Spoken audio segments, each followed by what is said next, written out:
आज हम बात करेंगे 1978 की उस फिल्म की जिसने हिंदी सिनेमा को एक इंटरनेशनल लेवल का सपना दिखाया। एक ऐसी फिल्म जिसके बारे में कहा गया कि अपने दौर की सबसे महंगी फिल्म थी। एक ऐसी फिल्म जिसके हर फ्रेम को शूट होने से पहले कागज पर जिया जा चुका था। फिल्म का नाम था शालीमार और इसकी कहानी सिर्फ पर्दे पर नहीं बल्कि पर्दे के पीछे और भी ज्यादा रोमांचक थी। शालीमार एक इंडो अमेरिकन को प्रोडक्शन थी जिसे बनाया था कृष्णा शाह ने। वही कृष्णा शाह जो हिंदुस्तान में जन्मे, अमेरिका में बसे, थिएटर डायरेक्टर रहे, नाटक लिखे, फिल्में बनाई, डिस्ट्रीब्यूटर बने और फिर अचानक हिंदी सिनेमा के लिए एक ऐसा सपना लेकर आए जो उस दौर से बहुत आगे का था। फिल्म की कहानी जेम्स हेडली चेज के मशहूर novel the vulture is a patient bird से प्रेरित थी, लेकिन सिर्फ इंस्पिरेशन लेना कृष्णा शाह का मकसद नहीं था। वह इस कहानी को ऐसे एग्जीक्यूट करना चाहते थे जैसा हिंदी सिनेमा ने पहले कभी नहीं देखा हो। यही वजह थी कि कहानी तैयार हो जाने के बाद भी, स्क्रिप्ट से पूरी तरह संतुष्ट होने के बावजूद, कृष्णा शाह ने पूरे 1 साल सिर्फ रिसर्च में लगा दिया। वह सोचते रहे कि इस कहानी को किस एंगल से दिखाया जाए, कैमरा कहाँ होगा, कलाकार किस पोजीशन में खड़े होंगे, फ्रेम में क्या दिखेगा क्या नहीं दिखेगा। हर सीन को शूट करने से पहले स्केच किया गया, पूरा स्टोरी बोर्ड तैयार किया गया और कहा जाता है कि लगभग 3500 शीट्स पर पूरी फिल्म पहले ही जिंदा हो चुकी थी।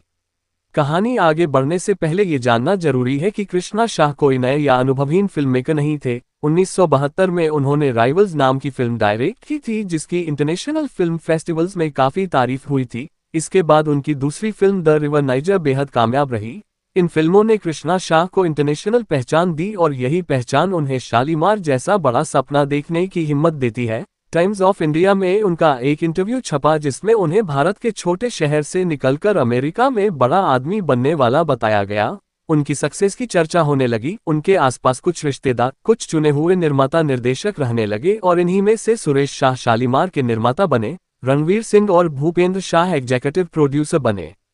अब इतनी बड़ी फिल्म के लिए हीरो भी ऐसा चाहिए था जिसे देखने के लिए इंडियन ऑडियंस पागल हो, और उस वक्त अमिताभ बच्चन की पोजीशन क्या थी ये किसी को बताने की जरूरत नहीं। कृष्णा शाह की पहली पसंद अमिताभ बच्चन थे और हीरोइन के तौर पर प्रवीण बाबी का नाम सामने आया।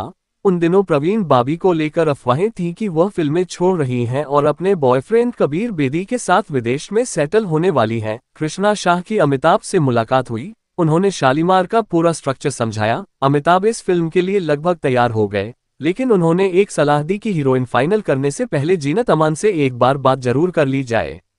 जिस दिन कृष्णा शाह को न्यूयॉर्क लौटना था, उसी दिन फ्लाइट से सिर्फ 2 घंटे पहले उनकी जीनत अमान से मीटिंग रखी गई। जीनत ब्लैक ड्रेस पहनकर आई। अपीयरेंस में तो वह पहले से ही अट्रैक्टिव थी, लेकिन बातचीत के दौरान कृष्णा शाह उनसे और ज्यादा इम्प्रेस हो गए। बहुत जल्दी दोनों एक दूसरे के साथ काम करने के लिए तैयार हो गए। अमिताभ बच्चन ने सितंबर 1977 की डेट शालीमार के लिए दे दी, लेकिन इसी दौरान यश चोपड़ा की काला पत्थर की शूटिंग चल रही थी। यश चोपड़ा ने अमिताभ से कहा कि सितंबर में उन्हें 10 दिन चाहिए। यश चोपड़ा और कृष्णा शाह की मीटिंग करवाई गई, लेकिन यह मीटिंग बहुत गर्म बहस में बदल गई। अमिताभ इस मीटिंग में चुप रहे, लेकिन कृष्णा शाह समझ चुके थे कि अमिताभ कई प्रोड्यूसर्स के प्रेशर में हैं और उनमें सबसे डोमिनेटिंग यश चोपड़ा है। नतीजा ये निकला कि अमिताभ बच्चन शालीमार में काम नहीं कर पाए।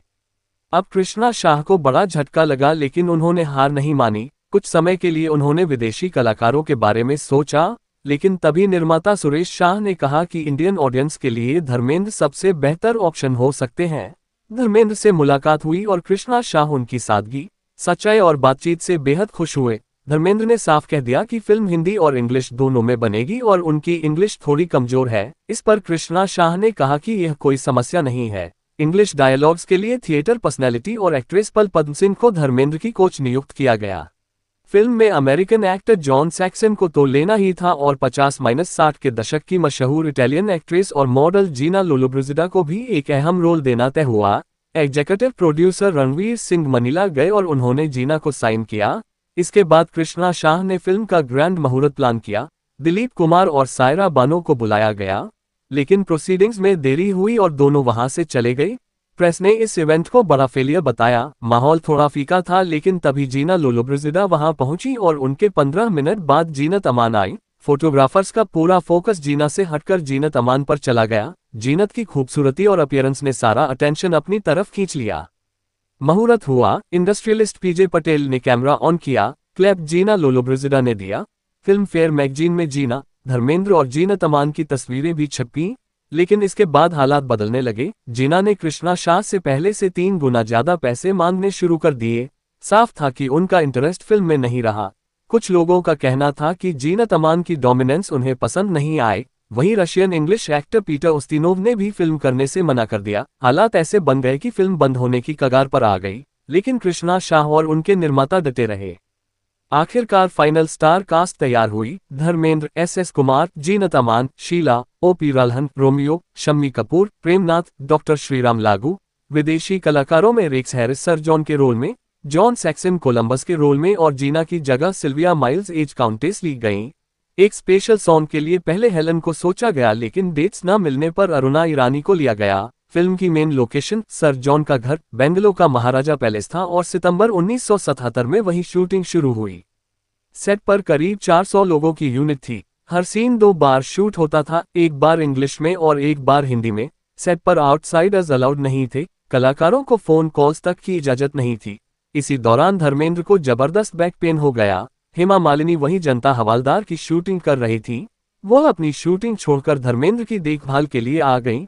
धर्मेंद्र के बिना भी बाकी कलाकारों का काम चलता रहा। इतने बड़े कैनवस की फिल्म जो आमतौर पर 1 साल में भी पूरी नहीं होती, वह सिर्फ 3 महीने में पूरी कर ली गई। पूरी फिल्म न्यूयॉर्क में इंश्योर्ड थी और इंश्योरेंस कंपनी ने शूटिंग की टाइम लिमिट भी तय कर रखी थी।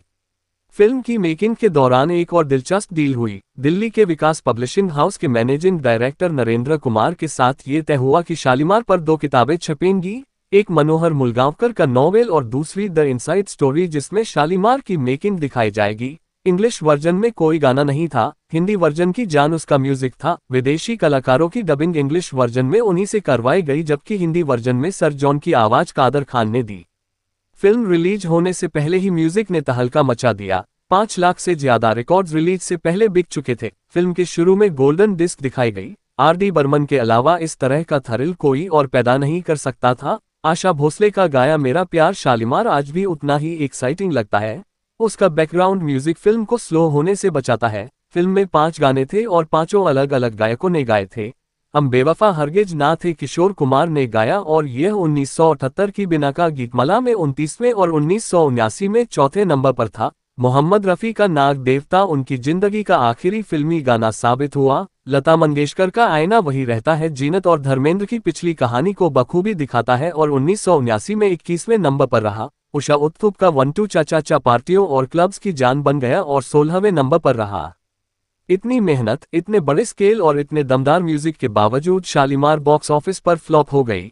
बजट को लेकर पक्की जानकारी कभी सामने नहीं आई, लेकिन कहा जाता है कि बजट 6 करोड़ से ऊपर था और कलेक्शन करीब 1 करोड़ 40 लाख। धर्मेंद्र ने बाद में कहा था कि अगर चोरों के किरदारों की बैकग्राउंड और ज्यादा मजबूत दिखाई जाती, अगर सर जॉन की मौत हीरो के हाथों होती तो शायद ऑडियंस को ज्यादा संतुष्टि मिलती। आज शालीमार अगर याद की जाती है तो उसके म्यूजिक की वजह से, जीनत अमान की परफॉर्मेंस की वजह से और उस कोशिश की वजह से जो अपने समय से बहुत आगे थी।